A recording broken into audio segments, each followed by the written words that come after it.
Kalibutan. Aron maluwas. Naman na si Briano 9:22. Nga wala pa si Jesus magpatulo sa iyang dugo. Wala'y kapasayloan sa sala.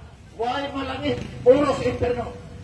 Unang Roma 3:23. Ningon San Pablo, ang tanang tao na kasala o nahilayo sa himaya sa Dios. Muna nakasinggit si Jesus, Diyos ko, nganong gibiyaan mo ako?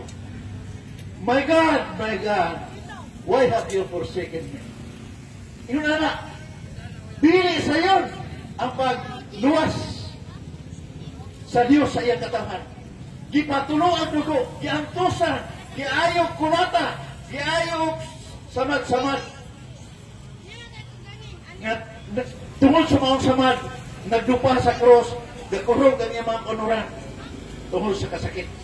Yung na pagluwas, dili kay mutuo na ka maluwas na, pagsyon na yahay kay kadawat limpyo. Si Jesus kani nag-antos ito sa cross. Sa iyo na yung pagluwas, pili oy. So kanya to, naapli na ang langit. Yan naman, sa wapa siya magpalansang sa cross, sa dihang gibunyagan siya sa suba sa Jordan, naapli ang langit.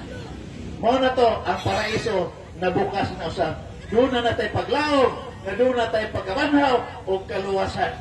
Amen.